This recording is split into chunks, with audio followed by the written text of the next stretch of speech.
I think that's ultimately where they ended up heading after several difficult missteps along the way.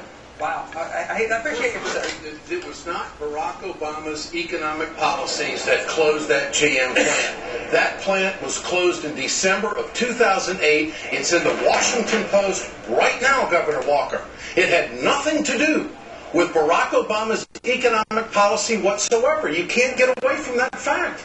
No, what I'm saying is long term, not because of that plant then, but the idea of that coming back, the idea of the auto industry coming back is something that could have been more effectively done if they'd gone more aggressively, gone down the path of Mitt Romney's suggestion early on to go down a managed bankruptcy instead of going on the path that cost the taxpayers millions of dollars more than it needed to. So are you making the case that that plant in Janesville would have better employment today if they had followed Mitt Romney's theory of a managed bankruptcy, that you could guarantee in your economic model that that plant would still be employing and making things today? No, I don't think you can, and that's the key here. The only one who made that promise was Barack Obama, who promised the people in Janesville that that plant would still be open. And the fact of the matter is, well, that's it. You're right, and he made that. If you want to talk over and not let me talk, that's fine. Apparently that's what you do a lot of, but in the end, Barack Obama is the only one who made a promise about that. No, let me finish. Okay. Barack Obama, let me finish.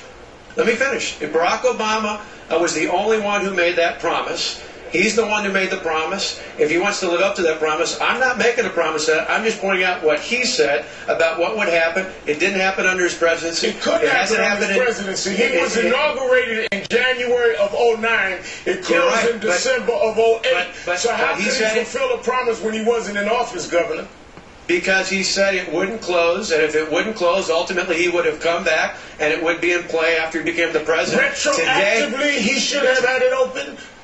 No, I'm saying if it was effective in helping the automobile industry, it would have brought it back if that was his promise. But his promise ultimately failed, which is why people aren't employed in Janesville or Kenosha, and why we see in 44 or 50 states unemployment has gone up in the past month. That's why we see 42 consecutive months of unemployment above 8%. That's why we have 23 million, sadly, 23 of our fellow Americans who are either unemployed or underemployed right now. That is a clear indictment. Paul Ryan not only talked about that, he had an optimistic plan about how to move this country forward. We're going to hear more details about that tomorrow. And it doesn't matter how long you talk over me. Those are the facts, and the facts are the facts. And we're going to move our country forward with Mitt Romney and Paul Ryan.